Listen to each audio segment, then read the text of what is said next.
Au cours de ses nombreuses années de dévouement à la télévision française, William Lémergie est devenu un symbole de professionnalisme, de programmation innovante et d'un nom synonyme de succès.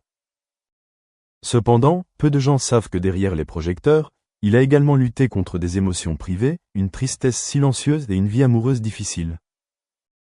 Au cours de nombreuses années d'une vie professionnelle bien remplie, les relations personnelles semblaient être mises de côté jusqu'à ce qu'il décide de s'ouvrir et de révéler enfin la vérité sur son mariage, un tournant qui a dissipé l'obscurité de nombreux rêves non réalisés et a amené un amour complet.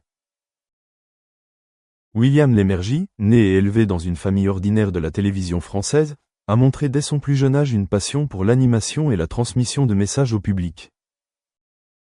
Cependant, les premières années de sa carrière furent aussi des années de vide émotionnel, où il était tellement occupé par son travail qu'il n'avait pas assez de temps pour prendre soin de lui et rechercher une relation durable. Peu à peu, il a réalisé qu'au-delà de la réussite professionnelle, le plus important dans la vie reste d'avoir quelqu'un avec qui partager, un véritable amour pour pouvoir trouver réconfort et épanouissement.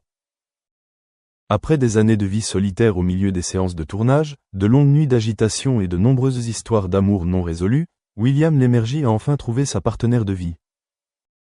Après 2 ans de relations discrètes, silencieuses mais significatives, il a décidé de se marier, une décision gardée privée, sans fanfare ni fanfare, mais qui lui a apporté un grand bonheur.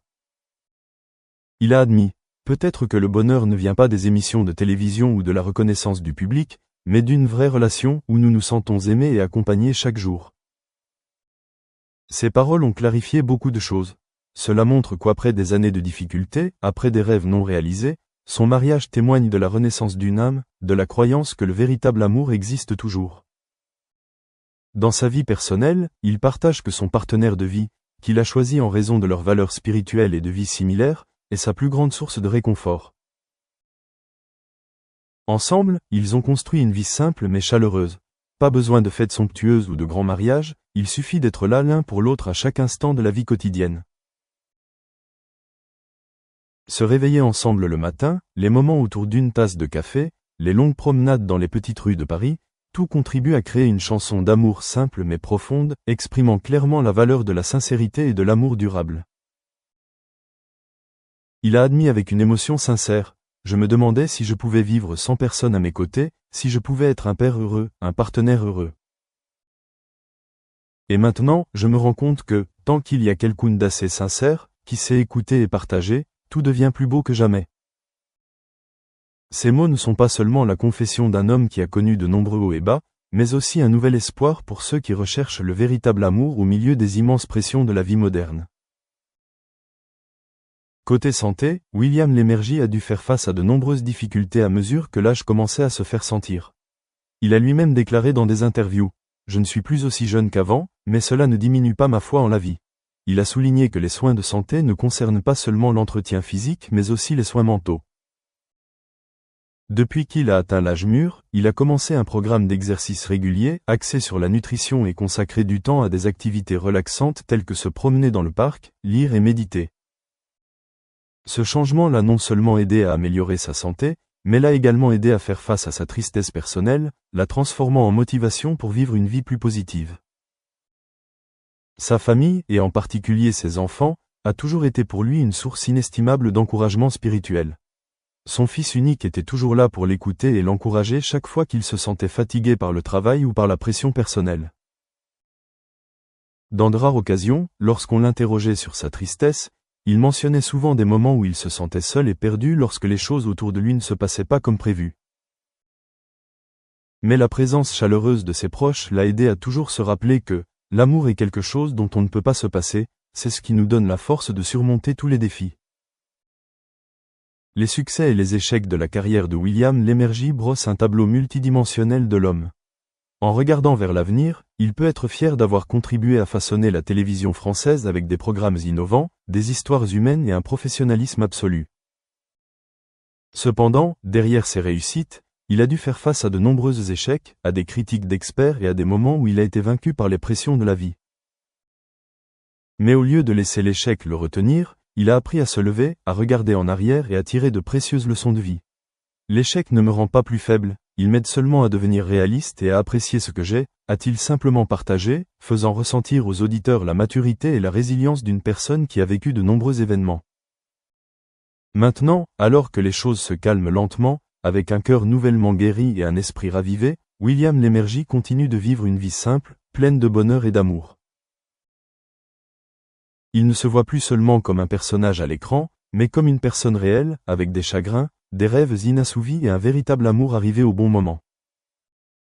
Son aveu final apporte non seulement de la joie au public, mais affirme également que le vrai bonheur vient du fait d'être fidèle à soi-même et de chérir chaque workload back on the students in terms of the availability and preparation, and really focus the lecture on being at the kind of learning that you need. Does that answer the question?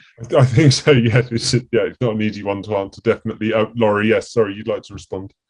Yeah, just to come back on what Claire was saying about lecturers being more available and answering. When we interviewed third years during the pandemic, so these are students who have had experience of pre-pandemic campus life, they were saying things to us like, my lecturers are more available to me now. They're more responsive. And that's through the digital media.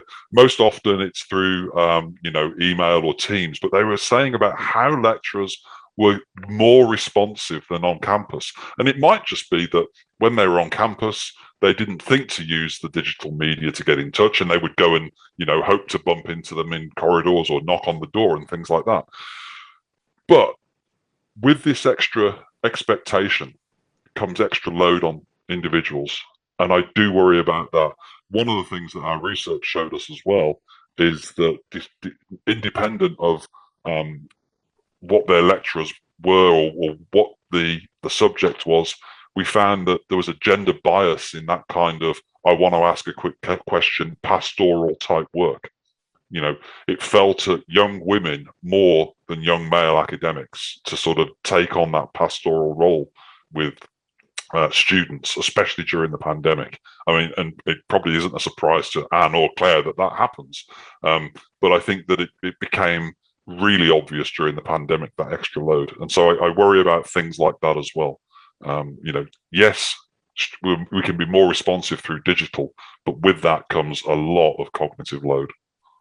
Okay, thanks, Laurie. Mark, you mentioned earlier about the exchange that Adobe has online for sort of exchanging ideas and allowing a learning community to flourish in that way.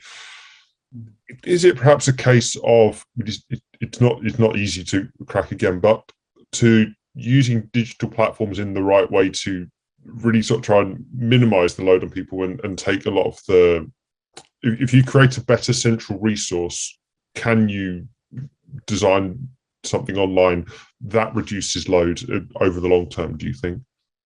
I think there's so what we're finding is obviously through the pandemic, and I think coming out of the pandemic, we're seeing more kind of co-design and more co-design and more support. So more co-design amongst, I think Anne mentioned, across different academic specialties, support specialties, IT, to kind of bring that together. So, but I think that has to be a strategy. It's really difficult if people are doing that ad hoc within departments, and that needs to be an institutional strategy. And also bringing in students